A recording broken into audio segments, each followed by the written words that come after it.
Pro Tools software for TDM and LE systems includes many new features and improvements. Hi, I'm Adam Green, and today we're going to take a look at many of the new changes to the Pro Tools interface. A few of the new features we'll look at today include fully integrated multi-channel editing, mixing, and processing with support for all surround formats. You'll also find enhanced Pro Tools MIDI sequencing capabilities, increased plugin functionality, and additions when working with Avid nonlinear video. We're going to follow the process that you would use when starting a new session as a template to review the new features and functionalities in Pro Tools. Let's get started.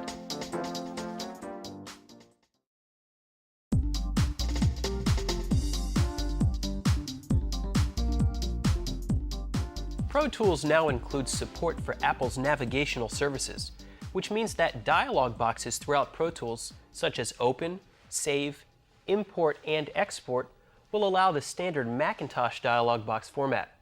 Let's go ahead and make a new session. I'll go to the File menu and choose New Session. You'll notice in the upper left we have a hierarchy so you can actually navigate through your particular drives. One of the nice things about this particular dialog box is that you can move it. And you can position it anywhere you'd like on the screen, as well as go down to the bottom right and resize it. Now the nice thing is it also remembers exactly where you opened it, the position, as well as how large it was, so that when you go back to that window at any time, it will be in that position at that particular size. Over to the upper right, we have a volumes pop-up, so you can actually go to a particular volume. And over further right, we have a favorites. So if you always would like to save sessions at a particular folder, you can go in and now that folder is recalled, and you can add or remove favorite folders. And this last pop-up is actually a recent files pop-up, which remembers the last folders and files that you've opened. Down at the bottom you have session parameters, and I can change the bit depth from 16 to 24, the sample rate, 44.1 or 48 kilohertz as our sample rate for the particular session. And something new to this particular version of Pro Tools is the ability to play back and record different file formats within the actual session. In this case, on the Macintosh, we can record or play back WAV, AIFF, and Sound Designer 2 within the same session. And on the PC, you can record and play back WAV and AIFF files. This makes session interchangeability very simple so that you can go ahead and take not only your session but the file format or your media and bring it to a PC or vice versa. The I/O settings is essentially a choice, how you'd like your input-output assignments, and you have a choice for stereo mix and surround mix. We're actually going to go ahead and talk about that in an I/O section later on. So as you can see, these new additions simplify as well as enhance your navigation through the Pro Tools environment.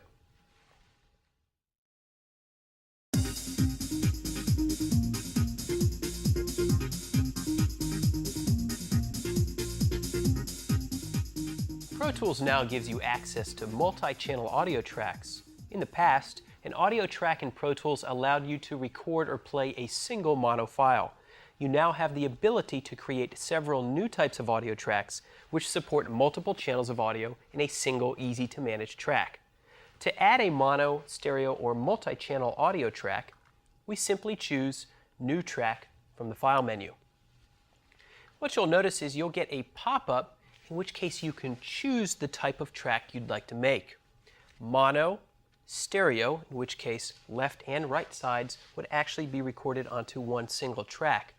You can go up to 5.1, which is normally the standard for DTS and Dolby Digital systems, where you have a left, center, right, left surround, right surround, and subwoofer track, all the way up to Sony SDDS, which usually represents left, left center, center, right, left surround, and subwoofer, which essentially represents 8 channels of audio. Let's go ahead and make a stereo track. We'll pull up the mix window, and you'll notice that we have 2 LED meters that represent that particular track.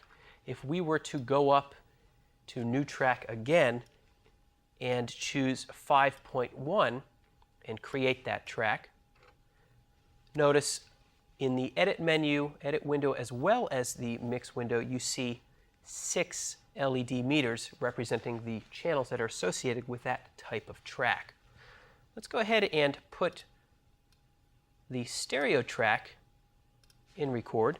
We'll go ahead and hit record play. And I have information feeding the left and right inputs of that particular stereo track.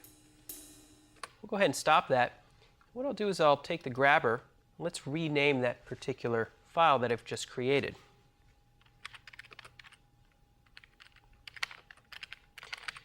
So that's my new stereo region. And if we look at the region bin at how these files are named inside of the bin, you'll notice that the left and right files that are part of that particular stereo track are actually inside of a grouping. And this little triangle will actually show you what particular files are inside that particular stereo grouping. Notice there is a .l and a .r suffix that is automatically created. So if you create a stereo track, those two files will have a .l or a .r. If you create a 5.1 surround track and record a stem into that particular track, you'll notice, let's go ahead and open the stem, you would actually get a .l, .c, .r, so left, center, right, left surround, and LFE, or low frequency effects, or subwoofer. You can also take these parent regions and actually go ahead and drag them out, and they stay ganged together, so you can drag that particular stereo file onto a stereo track. And if you took the drum stem, which is a surround 5.1, which represents 6 channels of audio, you can actually drag that down to a 5.1 track. If we were to look at the playlist for this particular track, you'd actually switch from waveform to volume, and there's one volume playlist for that 5.1 track. So we can go through and make some volume automation, and it will affect all channels inside of that 5.1 track. This new track functionality makes it much easier to edit and manage your multi-track audio regions with much more efficiency.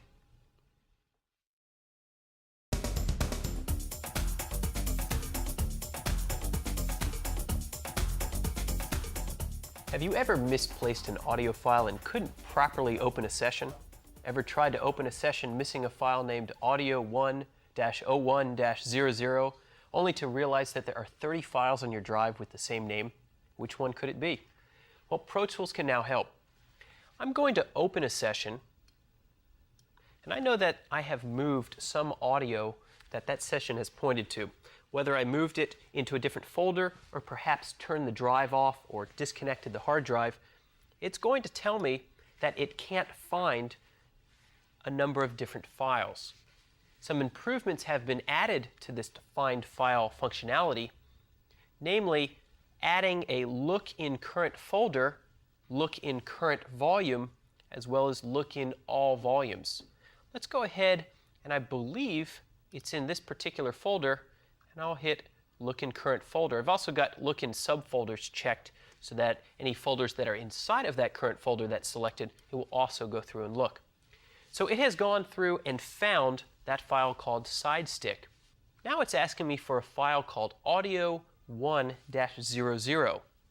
Well, audio1-00 is actually in multiple places on this drive. I actually have an audio1-00 over here, and I also have an audio1-00 inside of another folder. There it is. So which one could it be? Well, Pro Tools now adds a unique file ID to every file. So although we see it as audio1-01-00, and we might have multiple copies of that on a drive, Pro Tools knows which one belongs to that particular session. It's done in the background. So you can click Unique File ID and then tell Pro Tools to look on a particular volume, and then it will actually find that file associated with that session that has that unique ID. What I'm going to do, though, is actually hit the skip button.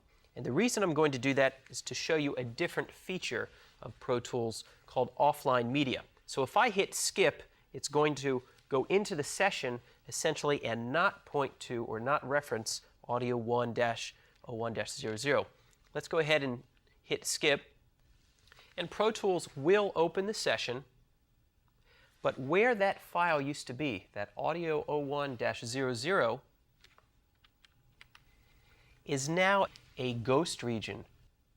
It's offline. If you look on the last track, you'll notice that it's blue. It looks a little different from the rest of the regions. So this particular region is offline. It actually can be moved. It can be edited. You can trim it. And Pro Tools will actually remember all of those editing functions. You also can switch to volume and change the volume on some of these offline clips, and Pro Tools will remember that. You know a clip is offline when it is italicized in the region bin. You can go to the region bin pop-up and select offline regions, and it will only select those regions that Pro Tools currently hasn't found on the drive. So when you actually hook up the drive or find those files that are missing, Pro Tools will actually open up, relink to those particular files, and your ghosted regions or your media offline regions will essentially come back, and you'll see the waveforms and they will play again. So with the new file management features such as offline media and unique file identifiers now associated with Pro Tools audio files, opening sessions with missing media is now achievable without losing session information.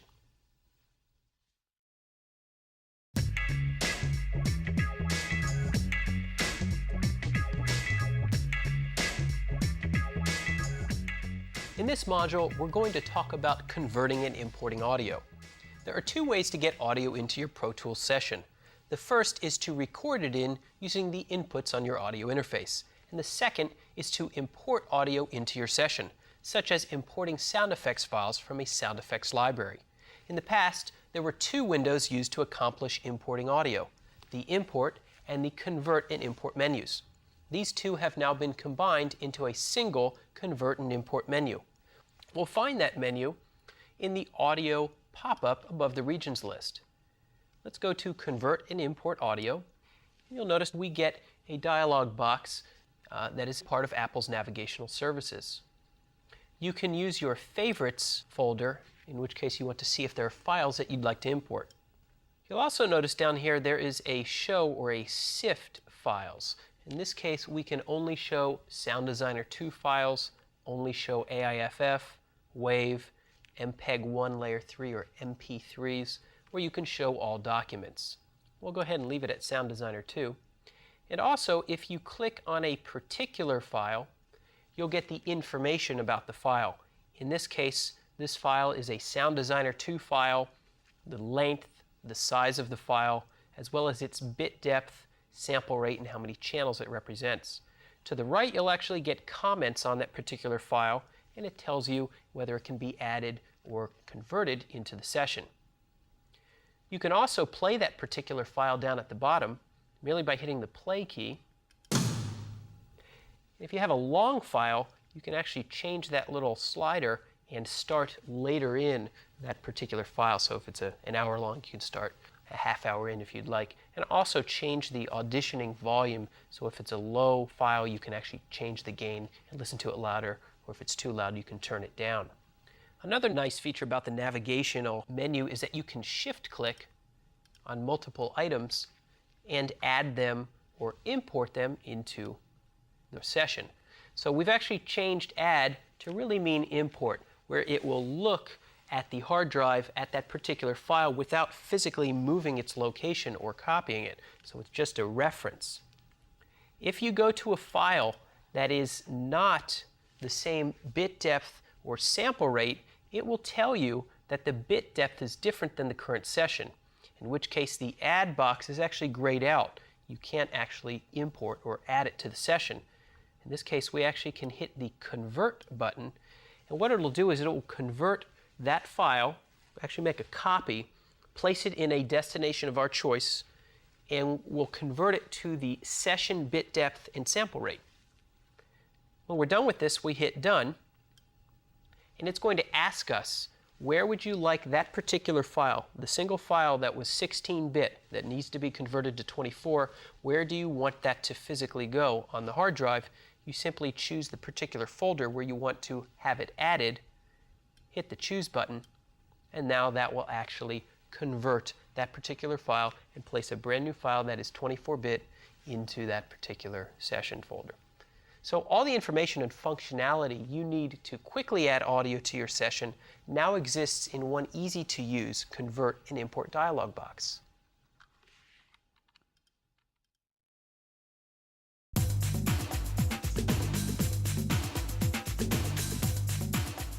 Previously, when moving or copying an entire audio track from one session to another, a utility called Track Transfer was needed.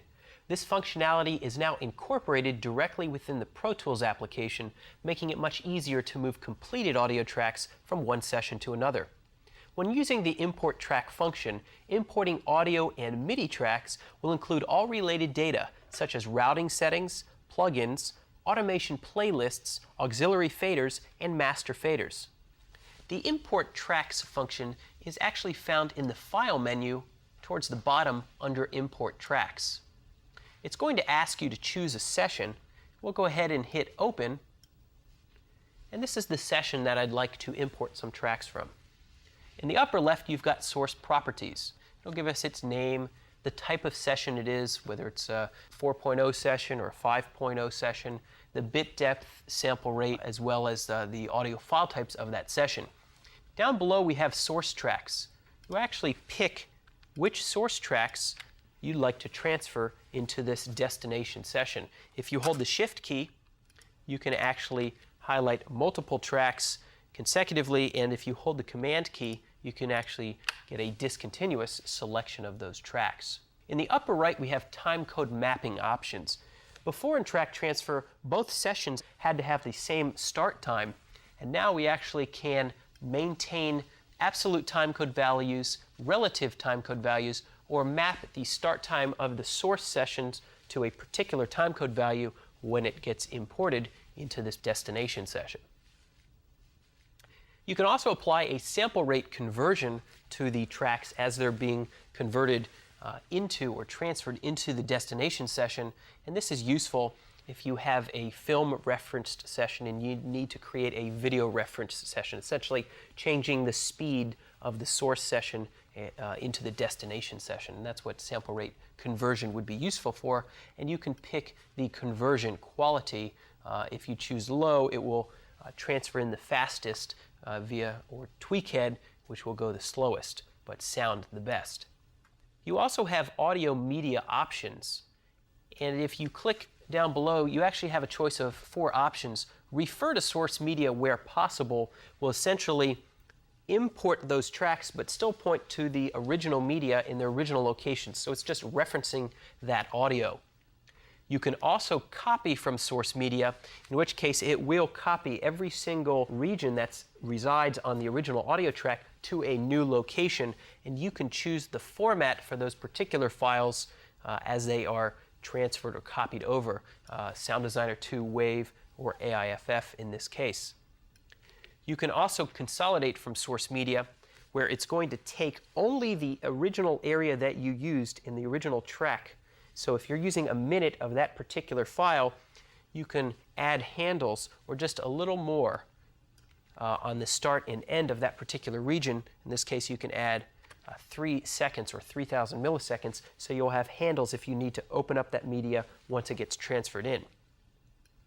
And you can also force the audio media to a new format, so any media that doesn't match the destination file type will be forced to the destination file type. You also have video media options where you can refer to the source media or copy from source media, much like referring or referencing audio or copying audio. You can do this to the video as well if you have a video track. Let's go ahead and refer to source media and hit OK, and it is now importing those tracks that I've selected and referencing, because I've chosen to refer to source media, it is referencing those files. With the import track now included within Pro Tools, you don't need to leave the application to manage moving completed tracks and/or audio data between sessions.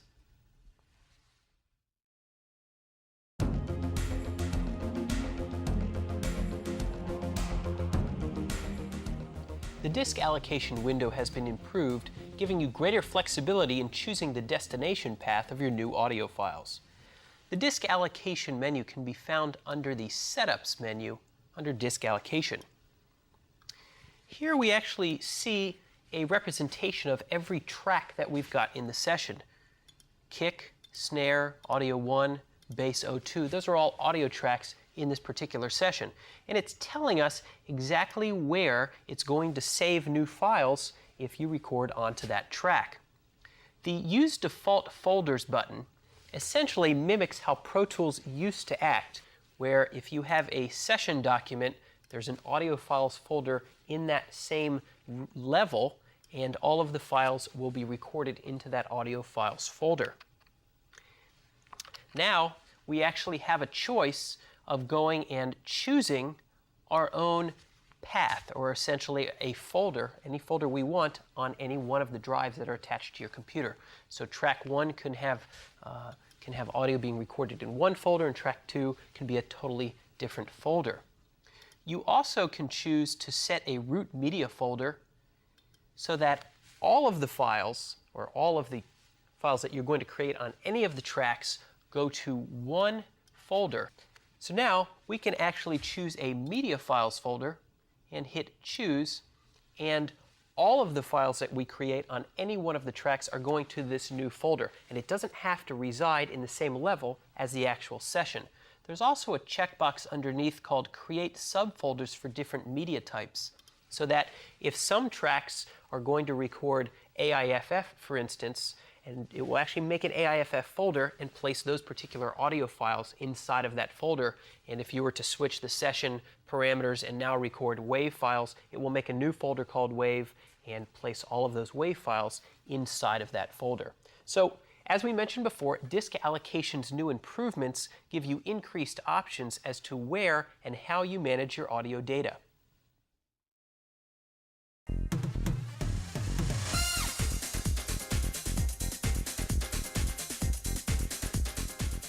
Now, one of the most requested, if not the single most requested feature, which Pro Tools now includes, is, you guessed it, multiple undos, giving you access to up to 16 layers of undo at a time.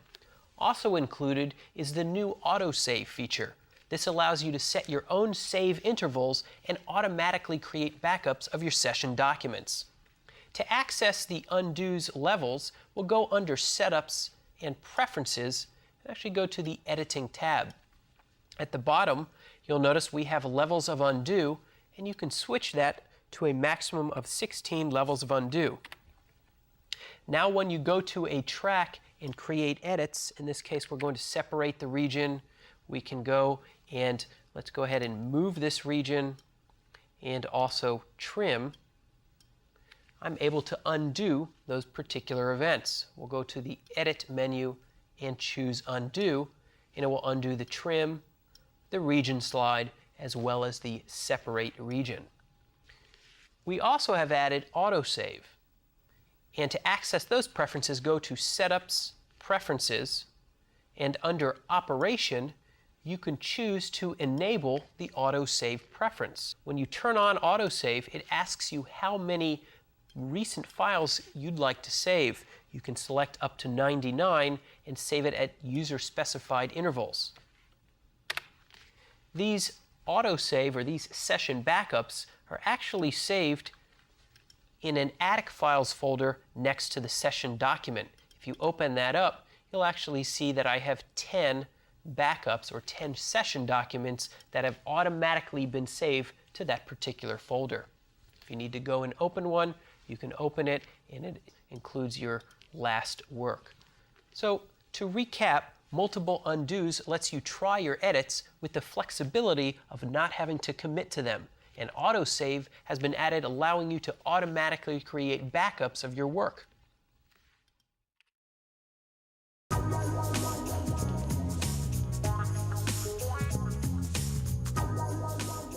There are a number of new editing features and key commands that will help you get your work done more efficiently. Let's take a look at a few of them. The first thing you'll notice is a new look to the rulers. There's actually pop-ups to the right of them. And in this particular pop-up, it is a ruler view shows, asking you what you want or which particular rulers you'd like to see. That essentially is a duplicate from the display menu under Rulers View Shows.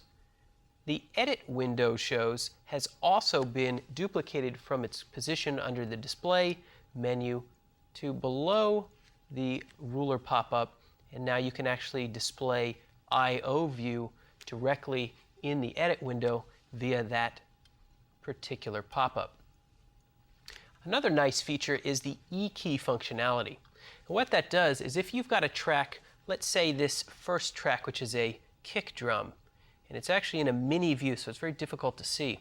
So if you highlight over a section and you want to see just that section much larger, you highlight it and hit the E key, and it will actually blow it up and also zoom in horizontally or in time, leave a little space on the outside so you can go through and actually look at that track a lot more efficiently. It's a toggle, so if you hit E again, it actually will go back to its smaller or original waveform height or track height. You also can shift click on multiple tracks, hit the E key, and all four of them, in that case I had 4 tracks selected, will enlarge so you can go through and edit more efficiently. Another key I'd like to use is the minus key. And before, if we wanted to switch from the waveform to the volume playlist, you had to go to the left to the actual waveform pop-up and choose volume to look at the actual volume playlist. Now you actually can hit the minus key on the keyboard and it will switch between waveform and volume playlist. If you place the cursor on multiple tracks by holding shift and clicking with the mouse and hit the minus key, all 3 of those tracks will essentially switch from waveform to volume playlist. There's also another added button to the left of the keyboard focus key in the upper left. And that is a tab to transient button. Just hit the tab key and it will automatically go to the next transient, essentially the next piece of audio that is fairly loud. So if you had a kick drum on this particular kick drum track, as I tab through, it's going to those kick drum transients. So if you zoomed in and actually looked at where the cursor was placed, it's essentially exactly where the kick drum began. There's also a new window called the Universe window, and let's go ahead and show Universe from the Windows menu. What this does is it represents the entire session in one window. So you can go through and click in this particular window and automatically navigate to that section of the session. You can also click lower and it will scroll the edit page down or up depending upon where you click in the Universe window. So these are just a few of the new editing functions that will help you when you're working in the edit window.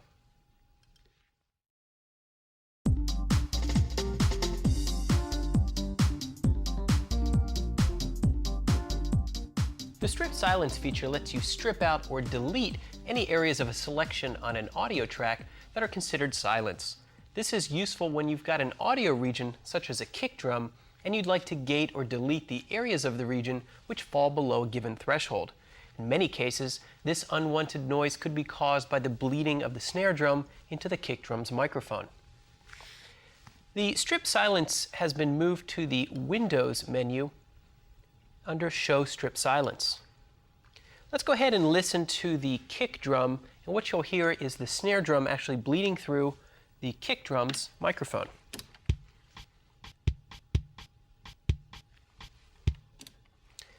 So, what Strip Silence will do for us is delete any areas that are below a given threshold. So what we'll first do is go ahead and highlight this area of the kick drum track, and as we drag the threshold slider, you'll notice that we have green boundary boxes, and essentially what those are saying is that Pro Tools will keep the information inside of those boundary boxes, and anything outside of them will get removed. You can also adjust the minimum duration slider if you'd like to.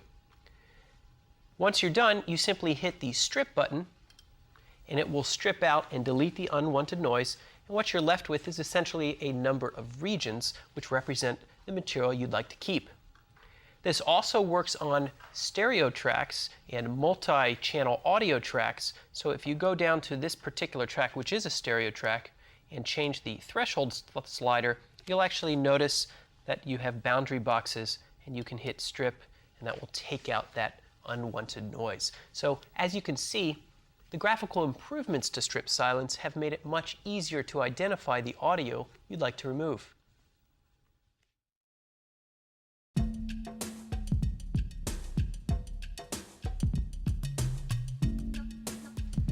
Beat Detective is a new feature in Pro Tools that allows you to automatically create tempo maps from existing audio tracks.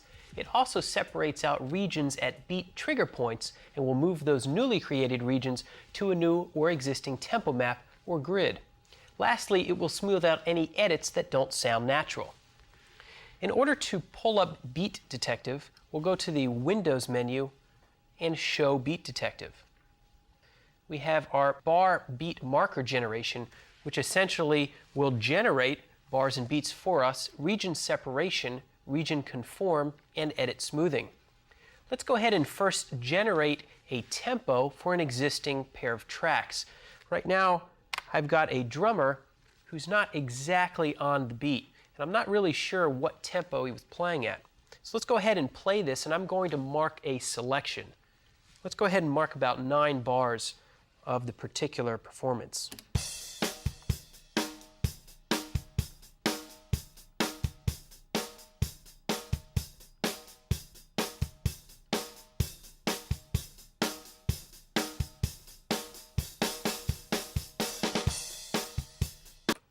So I'll hit the up arrow, and it will essentially make a selection of those 9 bars. And I'll actually go ahead and tell Beat Detective that my selection starts on essentially bar and beat 1 and goes to bar 9, beat 1.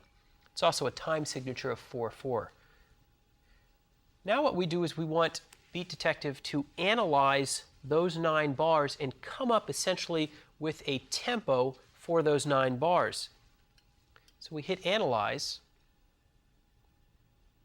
and now I can tell it that I'd like to make a tempo for the entire selection, and I can also make a tempo change for every single beat we have. You'll notice that we have these green boundary markers, which essentially tell us that at every marker it's going to give us a new tempo. I can also say at every bar and adjust the sensitivity. I would like it to generate a new tempo. And when you hit Generate, you'll notice up in the tempo ruler, you'll see that at every bar, it essentially has generated a tempo for this performance. What I also want to do is separate these on particular bars or beats. So for instance, this particular drummer was about 127 beats per minute. Now with region separation, I can go through and cut it, essentially cut on every bar or every beat, make a new tempo, maybe 120, and have those particular regions move to 120 or conform. So the first thing we need to do is actually separate on bars or beats.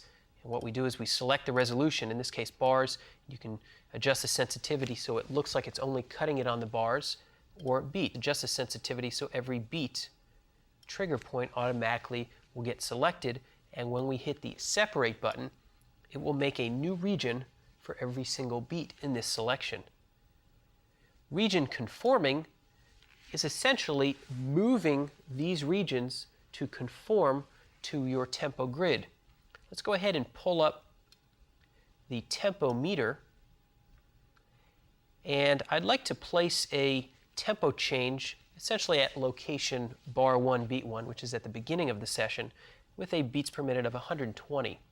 And we're going to hit Apply, and you'll notice that there is a tempo change at the beginning on the ruler track of 120. Now I can tell Beat Detective to move all of those regions so it matches a tempo of 120. Remember, they used to be 127. So I can adjust the strength, how strong it's going to move it from 127 to 120, and exclude within a given percentage. We also can add swing if we'd like on 8th or 16th notes. When I want the regions to move, just hit Conform, and it has essentially moved those regions, and now we have a performance that used to be 127 beats per minute that is now 120. Let's go ahead and listen to that.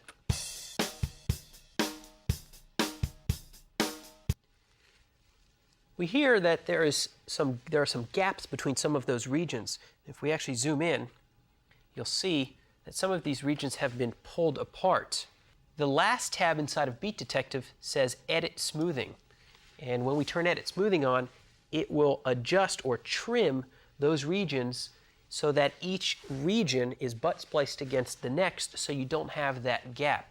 And you can actually choose to fill gaps, which is essentially trimming open those regions, or fill and crossfade. Trim them open and add a designated crossfade length. Let's just go ahead and fill the gaps and hit smooth. What you'll notice is that all of those regions have closed up and there are no more gaps between those new regions. Let's go ahead and hit spacebar and let's listen to this.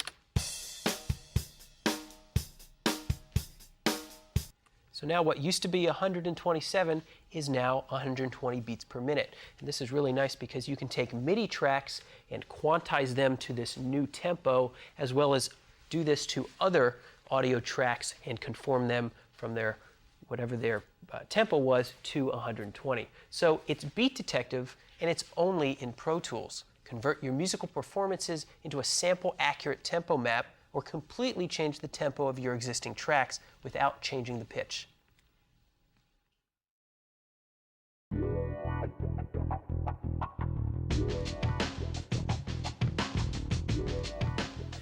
A number of new MIDI features have been added to increase the integration between audio and MIDI within Pro Tools. Let's take a look at a few of them. The first feature is the ability to monitor a MIDI keyboard without having its track in record. In order to do this, simply go up to the Setups menu and choose Preferences. Choose the MIDI tab, and at the bottom you'll see a default through instrument. You can choose which particular instrument you'd like to hear when a track is not recorded enabled and you actually hit play. So let's go and choose Sample Cell 1 and hit Done. And you'll hear that although my track is not in record, we can still hear it. Another addition is the ability to put more than one track or one MIDI track into record. We can also choose the controller for that track or its input. In this case, let's pick PC88 as its input, and we'll pick PC88 as its output. So that particular keyboard can be playing and controlling itself. And on the second MIDI track, let's have this QS6 control sample cell. I'm going to actually just go ahead and record on one track, and let's...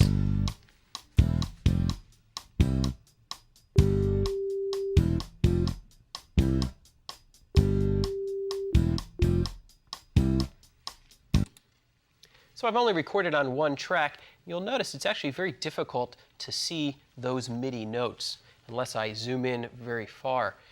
There's a new feature that allows us to highlight over a particular selection of notes, whether it's audio or MIDI, and hit the E key. And the E key will actually zoom in horizontally and make the track larger, so you can go in and adjust those notes, you can view them, and then it's a toggle, so if you hit the E key again, the track will go back to its original size. There's also another feature we've added under the Windows menu, and it is a MIDI track offsets window. And in this offsets, we can essentially offset a MIDI track so that Pro Tools will send out the MIDI data early or late. And we can enter an offset directly for this particular track. So 2,000 samples will send out that data late, or you can actually pick a negative offset. So if we pick negative 1,000, it will actually send out that MIDI data on MIDI 2 1,000 samples early. And this is caused, for instance, if your keyboard has a delay in its receiving end or inside of its keyboard, so that you can actually send out data and it will be in sync with the audio.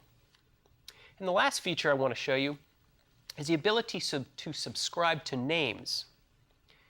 On MIDI channel 2, let's switch this to the Alesis keyboard for the output. And if you click on the patch number, you'll notice we have numbers that come up for the patches instead of names. There is a way to subscribe to a list so that you actually see the full name inside of this list. The way to do it, go to the Setups menu to OMS Names.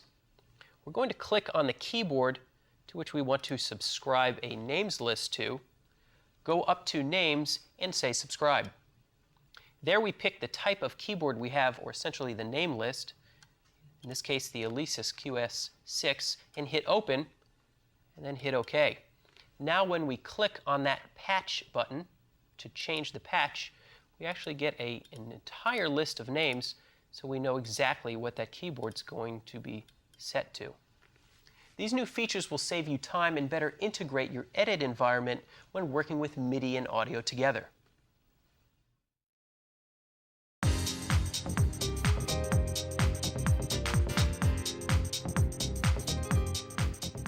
Pro Tools now offers a full-featured MIDI event list editor, allowing you to see individual events and alter them inside one list window.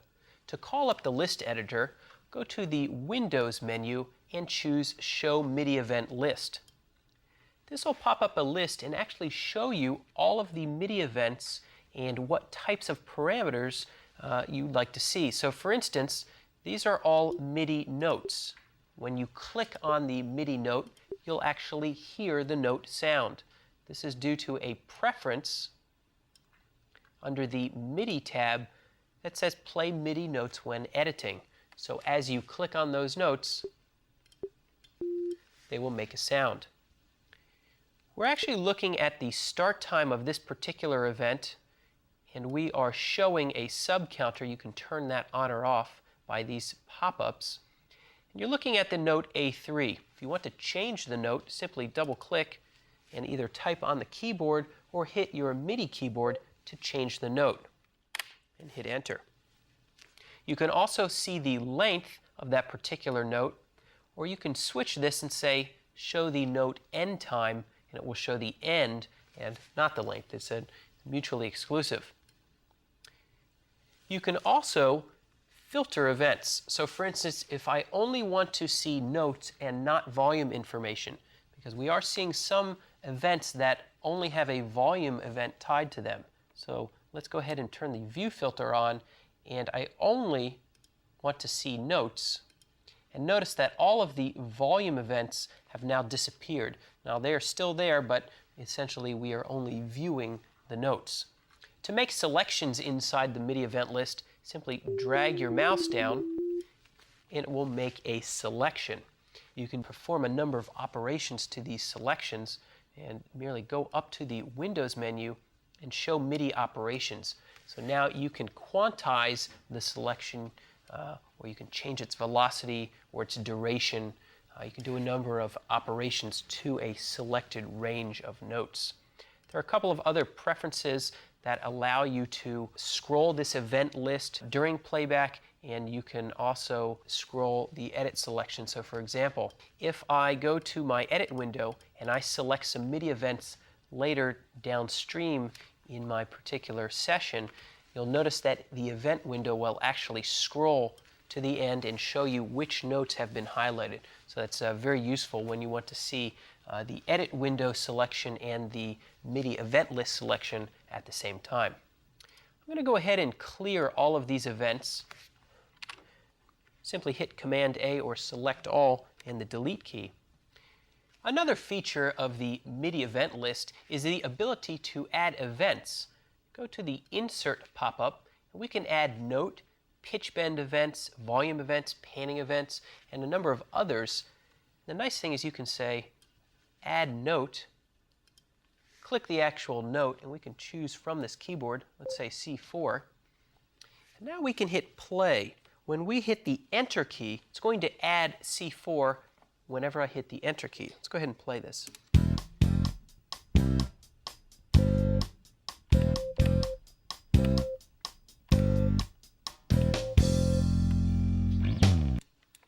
So now you see they've been added at the points at which I hit the Enter key. And this is very useful if you're triggering a sampler that has sound effects inside. So every time you see a particular sound effect, you can hit the Enter key. It will essentially record them in the MIDI event list, and then you can place the appropriate sound effects inside of your sampler. So the new event list editor adds even more MIDI capabilities to Pro Tools, making it a truly integrated recording, editing, and mixing solution.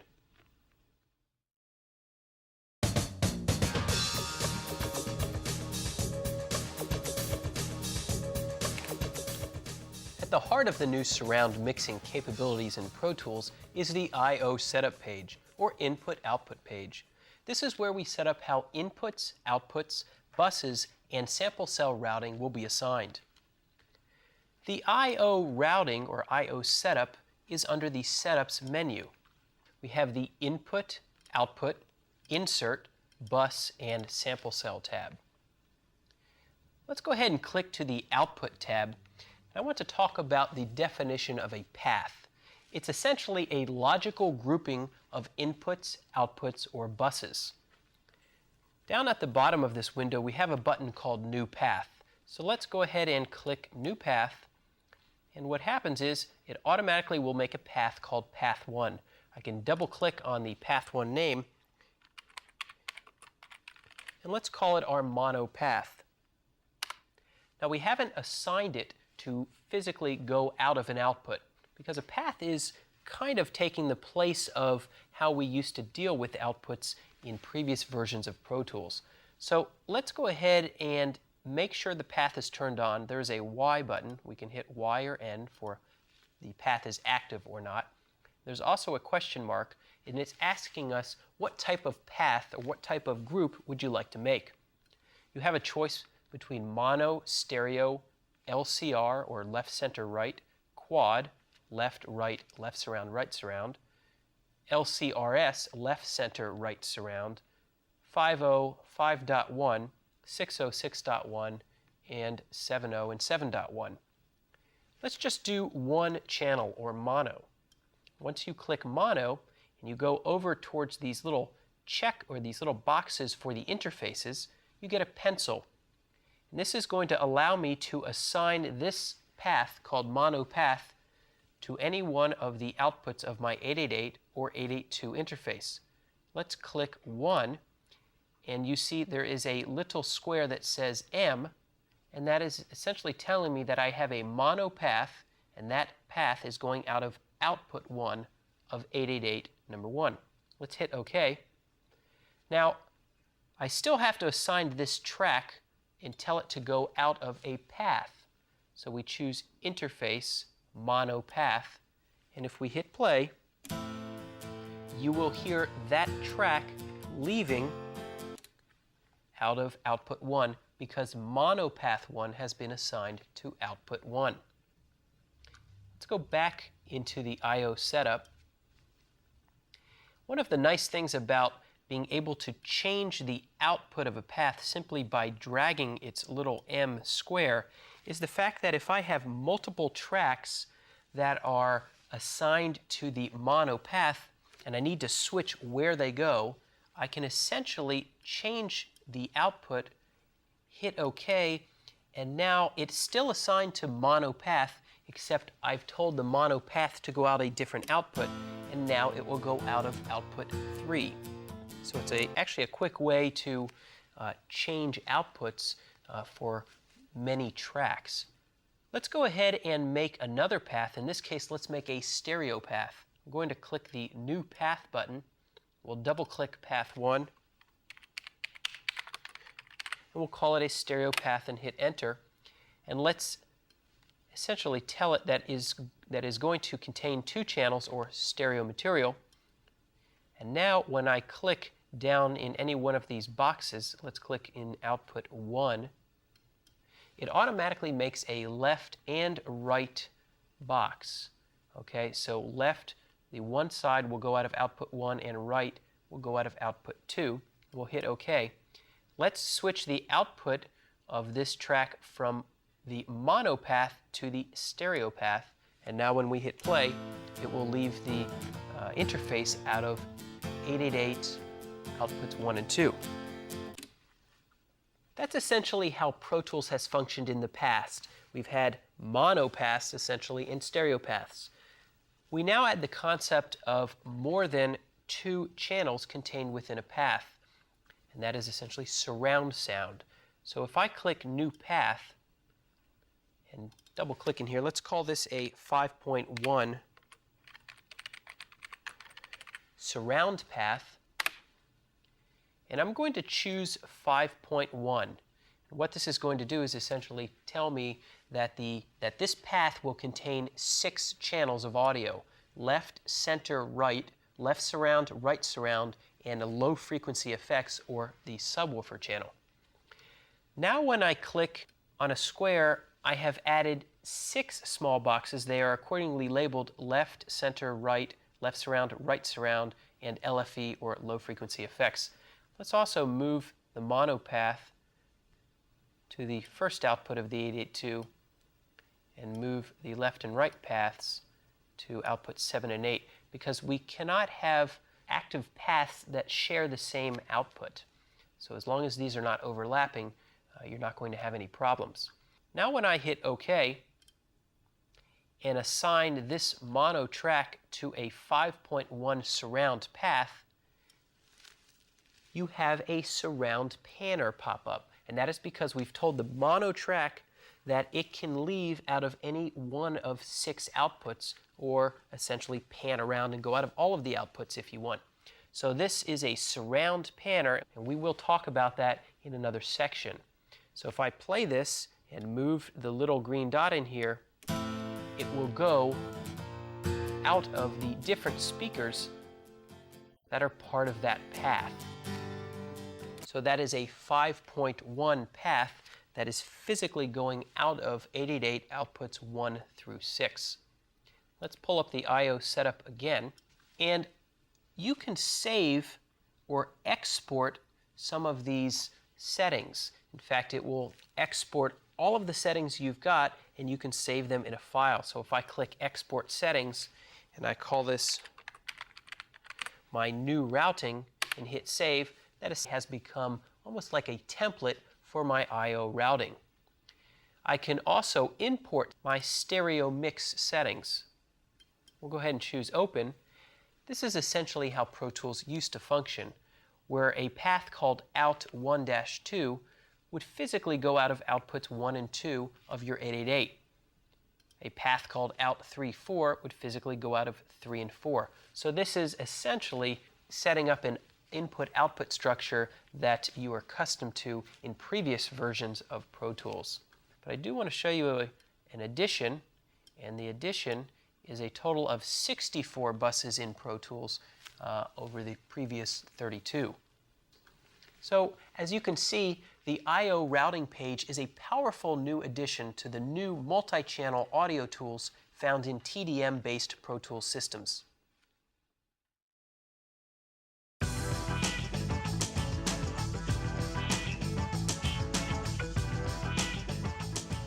Working hand in hand with enhancements to the I/O routing page, new track input and output assignments are now available. This gives you the ability to accurately assign and route for any format of stereo or surround mixing. Let's see how this has been implemented. First thing I'm going to do is create a new stereo track. We can choose mono, stereo, LCR, quad. I'm going to actually choose stereo. I want a 2-channel track. Let's hit create. This track essentially will represent left and right sides. Let's go into the setups under I/O setup and look at how I have the input assignment page set up. What I want to do is take my DAT machine, connect it to the digital inputs of the 888, and have the new multi-channel audio track, which is a stereo track, look at that input. So what I'm going to do is make a new path and call this my DAT machine. The DAT machine is a 2-track machine, so let's call it a stereo machine. And how would you like it to enter into your interface, the 888? I want it to enter through the first 2 inputs. Right now it says analog for input 1 and 2. Let's just switch that to my AES, or digital input. So now this path, the DAT path, is looking at digital inputs 1 and 2.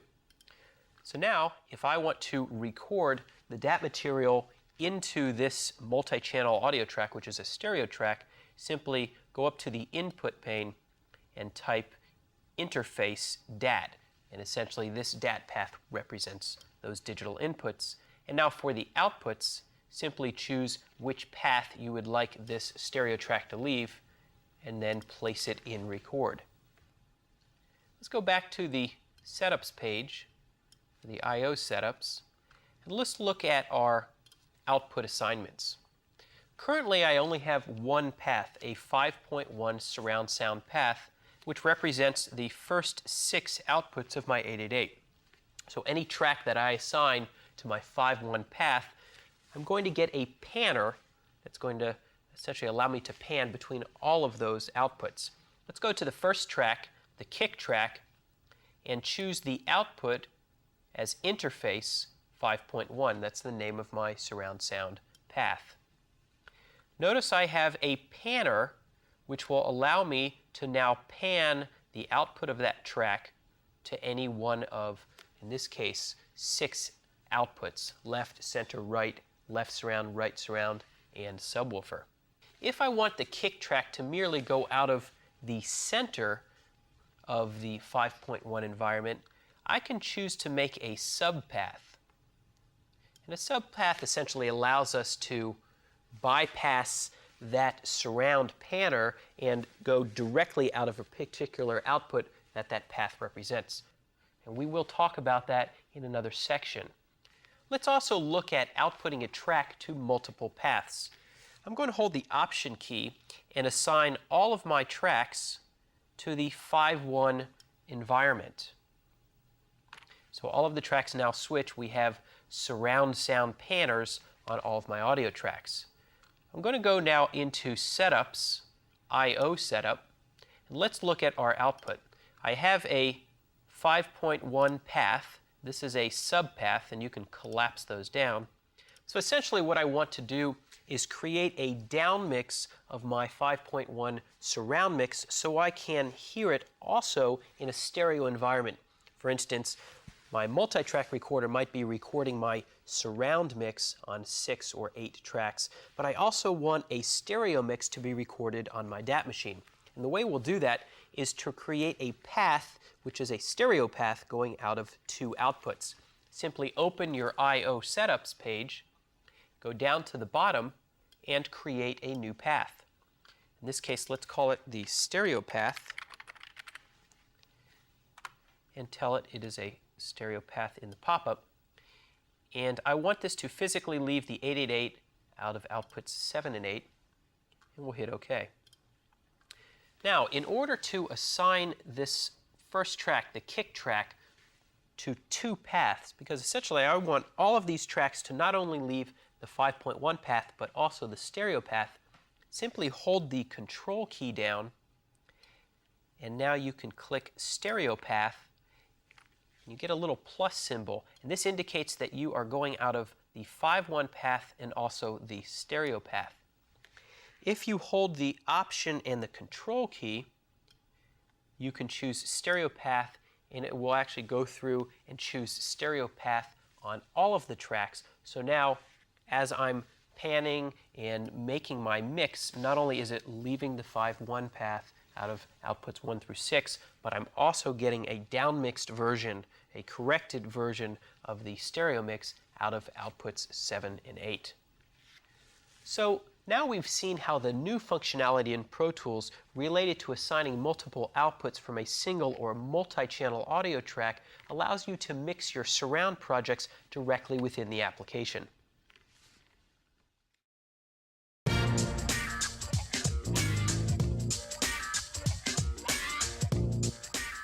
Pro Tools mixing capabilities have been re-architected to integrate automatable multi-channel mixing, panning, and processing.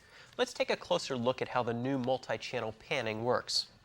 The first thing we need to do is assign an output path. If you notice, these tracks actually have no input or no output currently assigned to them. That's a new feature, to have a no input path or no output path. We're going to go into the Setups, under I/O Setup, and let's look and see what paths we have assigned right now. We have a 5-1 path, so a surround path, that's going out of 888 number 1 out through outputs numbers 1 through 6, and a stereo path, which is exiting the 888 out of output 7 and 8. Let's hit OK, and now if I assign these tracks to the 5.1 path, we'll notice that every track will get a surround panner.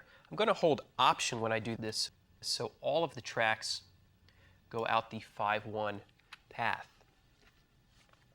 Now we've got a surround panner on every track, and on stereo tracks you'll notice we actually have 2 panners, one for the left side and one for the right side of that stereo audio track.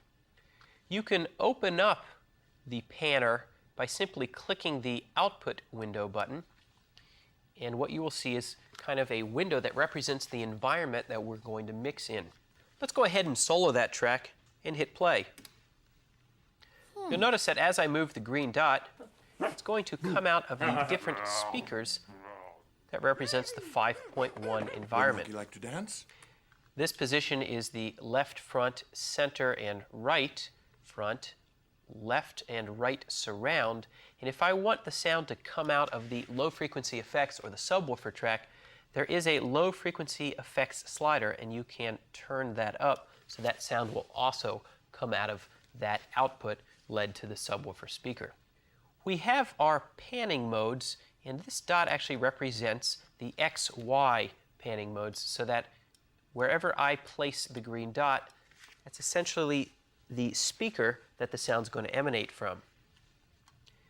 We have a divergence section down below, and to give you an example of what divergence would do, if I click and go to the center speaker, you can actually do that in a couple of different ways. You can drag the green dot, or you can click directly on the center speaker, and now that audio signal is going to go directly to the center. If I hit play, it will only come out the center speaker. In many film applications, if we place dialogue directly in the center, and you're sitting to the left of screen, you might not hear dialogue in the left speaker or the right speaker. We do have a front divergence, and when it's set to 100, that means all of the sound is encapsulated in that one area. When you lower the divergence, that sound will spread across the front area since I've turned down the front divergence. And now when you hit play, you'll actually hear that sound bleeding into the left and right speakers.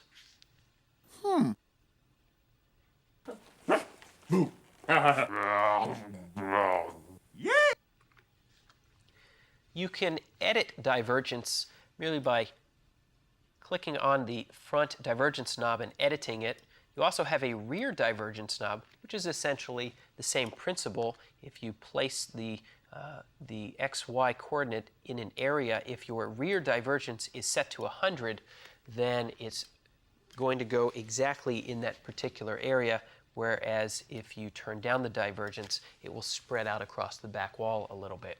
You can edit that directly within this output window by clicking the divergence button, and now you can grab this blue area, this blue square, and you can change the divergence of the sound. So a divergence pattern that looks something like this would pretty much go out of all of the speakers. So if we hit play, we'll hear it out of almost all of the speakers in our system. Yay! The last button is the 3-knob button. And what happens is it ties the front and the front rear knobs together. And really what we use it for is if you were to change the front position, for instance, to the front left speaker and the rear position to the rear right, now when you change the front to rear positioning, the sound is going to travel from the front left speaker to the rear right speaker without passing through the center speaker. And this is helpful if you want to keep sound out of the center speaker, because most of the dialogue is going to occur in the center, and you try to keep sounds out of the dialogue channel so it doesn't overlap and you don't get any distortion and muddiness. So let's go ahead and play through and listen to that.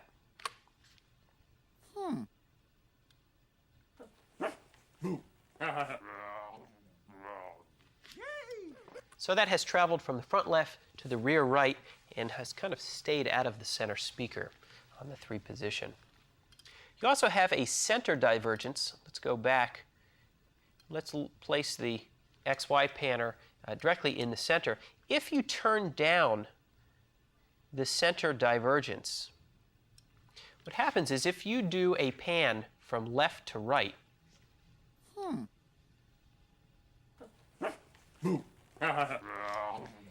notice how the speaker is a little lighter in color. So when the center is turned down, that speaker almost disappears on screen. You turn it back up, and it has reappeared. What that's doing is it's saying pan from left speaker to right or back, but stay out of the center. Yet another way to stay out of the center channel, just in case you have dialogue and you don't want an effect or a music cue to overlap into dialogue. You also can directly click on a speaker to assign it directly to a particular channel. There's another way to do that as well, and that's by use of subpaths. And a subpath is a way to take a channel and still assign it to a 5-1 path, but kind of use the direct output, meaning if you want this dialogue 1 channel to just go in the center speaker and you don't want a surround panner to come up and have to click the position, you can make a subpath. The way you create a subpath is to go under the Setups menu and choose I/O Setup. There, we click on the parent path or the main path, and you're going to get a button that says New Subpath. Click New Subpath, and we can name this, for instance, Center. Now, the center subpath is going to be a mono subpath because I want just the dialogue to go to the center speaker. So we'll go ahead and click Mono and choose Center as the output for that subpath. Now when you go back and you choose, for instance, on the dialogue track, and you click the output pane, you get 5.1, which is the parent path, but underneath you see it says Center. That is a subpath.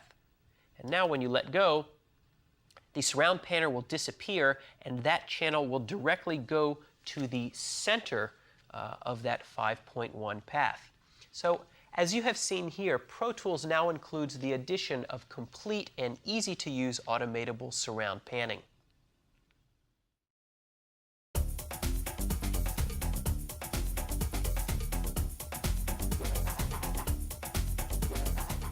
There have been a number of important changes made to the way we can now use plugins within Pro Tools. Let me go ahead and show you. Let's pull up the first compressor plugin on this snare track. Simply click the plugin pane and this compressor will open up. If you notice to the upper right, we have something that kind of looks like a bullseye or a target. We call that the target button. With the target button activated, when it is red, whenever you click on other plugins, those plugins will load into that same position. So it kind of acts like previous versions of Pro Tools where you have one plugin window.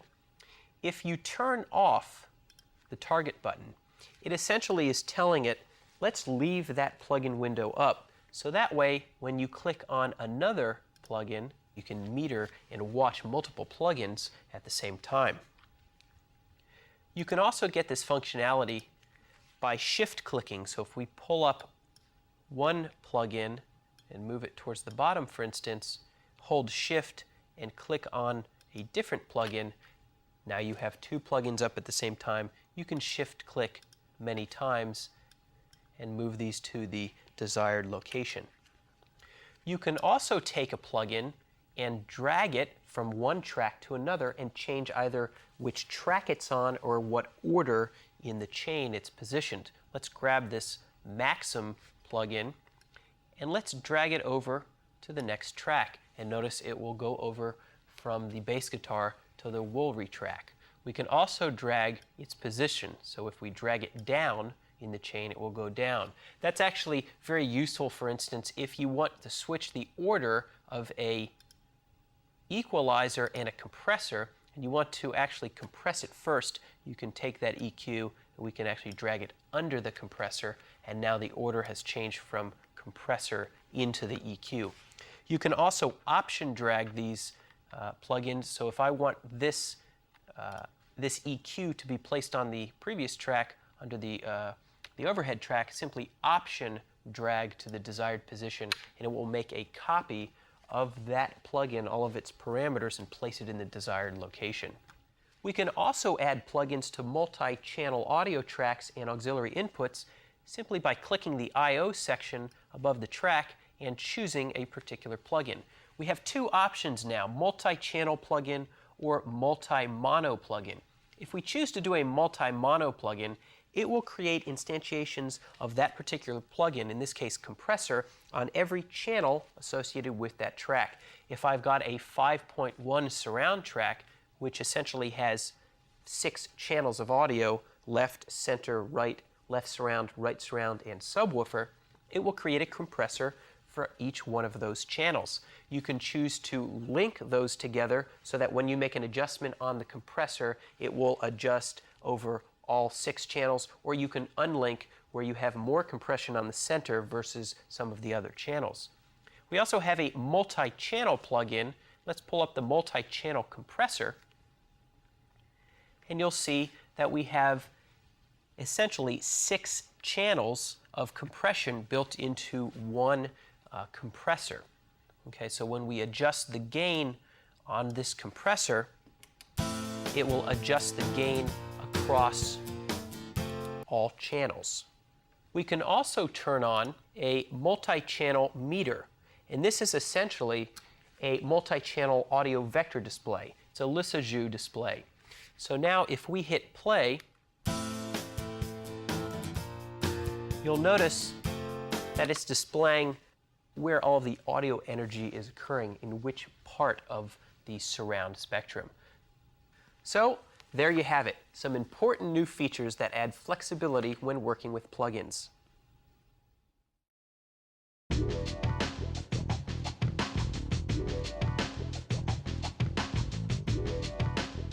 A number of features have been added to TDM-based Pro Tools systems that allow you to more efficiently use your DSP resources. The first is multi-shell 2 compatibility, which allows different types of plugins, both Digidesign and third-party, to share the same DSP resources. The next addition is the support for real-time audio suite or RTAS plugins directly within the TDM environment. One advantage to using RTAS plugins is that they use the computer's CPU for its processing rather than the Digidesign DSP cards. Let's go to the Windows menu and show system usage. Here we can actually see how many cards we have in our system, what plugins are turned on or instantiated, and what percentage of the chip they're taking up. If we go to the kick drum track and turn on a plugin, you'll notice we have 2 choices now of plugins. We have TDM plugins and RTAS plugins. Let's turn on an RTAS compressor, and that compressor, although it is host-based, it will work in real time within this TDM environment. It does not take up any DSP resources, and we can actually check that and verify that. You can switch between RTAS plugins and TDM plugins. Simply click on the RTAS label and switch this to convert to TDM plugin, and it will switch over to TDM, and notice that our plugin sharing has increased from 27% to 35%, indicating that the plugin is now using the Digidesign DSP. Another new addition is the ability to make tracks inactive. And when a track is inactive, all of its routing and its plugins and its voicings are hidden and do not take any DSP resources. In order to make a track inactive, simply click on the track label, go to the File menu, and make selected tracks inactive. Notice how the tracks are grayed out in the background, and also the compressor is italicized, indicating that it is inactive and not using the DSP resources anymore. An advantage to making tracks inactive is session portability. So if you start on a very large system with multiple I/O and multiple plugins, you can make certain tracks inactive and bring them over, for instance, to a smaller system, and you might not have all of the routing and all of the I/O on the smaller system or even the plugins, but that will still open up, that session will still open up on the smaller system. You can also, on the smaller system, set up a larger mix, although you might not have the routing, and then open it on a much larger system. You can also make plugins inactive by simply holding Control and Command and clicking on the plugin pane. What happens is the entire plugin will go inactive. It will not use the DSP resources on the Digidesign card. This is a little better than hitting bypass, because when you bypass a plugin, it still is holding those DSP resources. So if you wanted to make, for instance, alternate versions of a plugin, you can click inactive and only one of those plugins will use the DSP resources. Along those lines, you can also duplicate a track. And when you duplicate a track, it preserves plugin instances, essentially how many plugins they're routing, the automation playlists on that track, and the track's routing. If we wanted to duplicate the snare track, simply click on Snare, go to the File menu, and choose to duplicate the selected tracks. You can duplicate one or more tracks. Just make sure you have selected multiple tracks if you want to do that. We now have a snare duplicate track. Now both of them are currently active. If I want to turn the original snare track inactive, simply click on Snare, go to the File menu, and say Make Selected Tracks Inactive. This is very useful, for instance, if I want to look at the volume or playlist of those two tracks. Now I can have a different volume playlist on the alternate track, and it's actually very simple to go back and make this track inactive and turn the original snare track back on. So you can have multiple versions of a track and just go back and forth and make some of them inactive and some of them active. And that way you can utilize your DSP resources more efficiently. So these improvements in DSP allocation now give us access to both TDM and RTAS plugins on the same track, as well as the ability to deactivate individual plugins and entire tracks, resulting in better DSP management.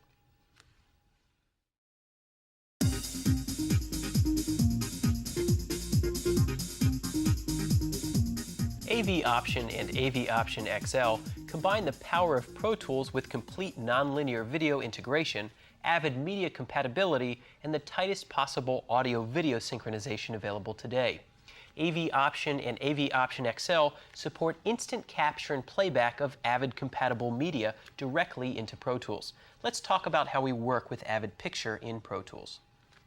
First of all, we need to decide whether we want the AV option, which is essentially an Avid ABVB video board, or AV Option XL, which is the Meridian board set.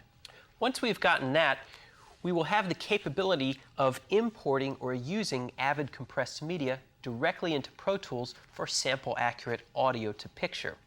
The way we work is we accept video media directly from the Avid editor.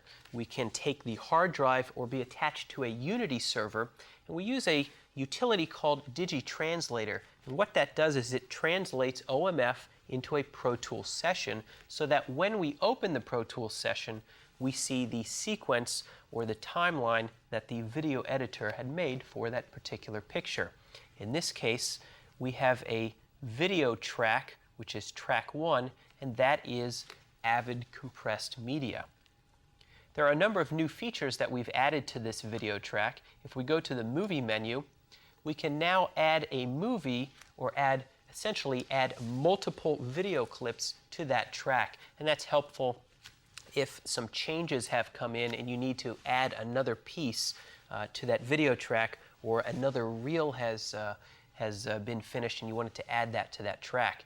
For simple conforming purposes, if you need to cut out a couple of seconds, you can highlight the video and now go to the Movie menu and choose Clear Selection.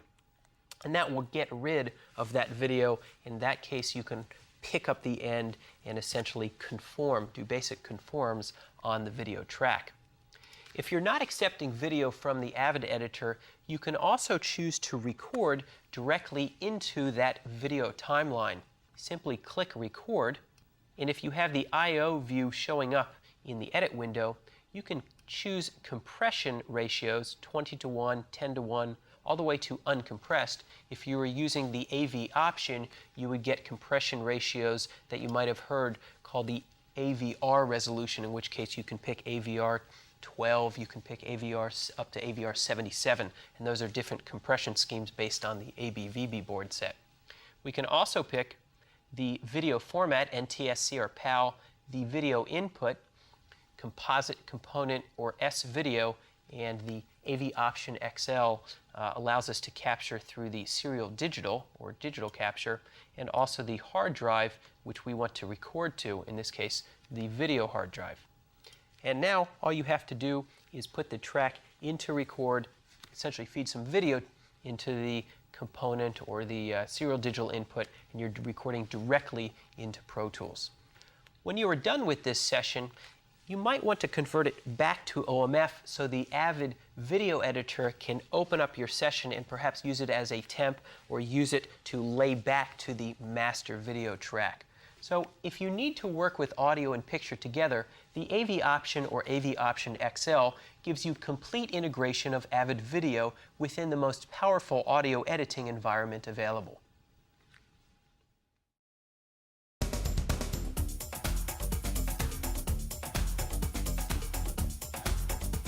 We can now use Pro Tools as a 9-pin remote slave machine for playback and record locked to an external controller.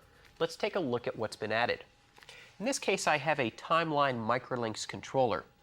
I want to set Pro Tools up as a VTR emulation.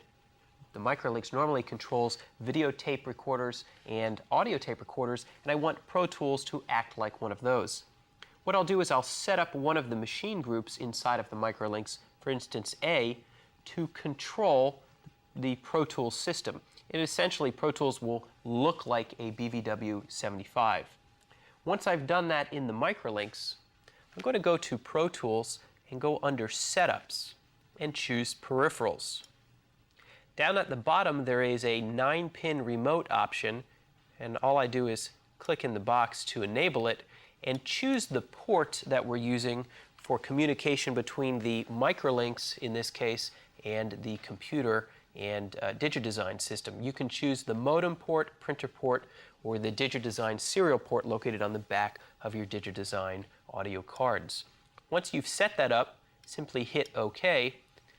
And now we're going to open the transport window and tell Pro Tools that I want this external controller to take over the transport functions. Normally the transport functions are local, meaning we can hit play and stop and record directly from within the transport.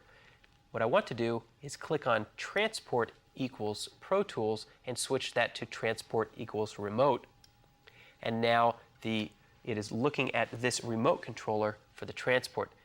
Click the Online button, and now the Microlinks has now taken control of Pro Tools' transport. Play, rewind, fast forward, and record, as well as track arming. And you can arm tracks directly within the controller up to 48 tracks. So the 9-pin emulation mode now found in Pro Tools helps complete its set of machine control features.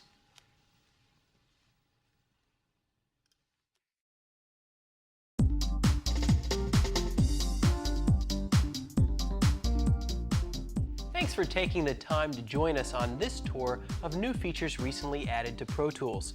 Keep in mind that we really only covered some of the new additions.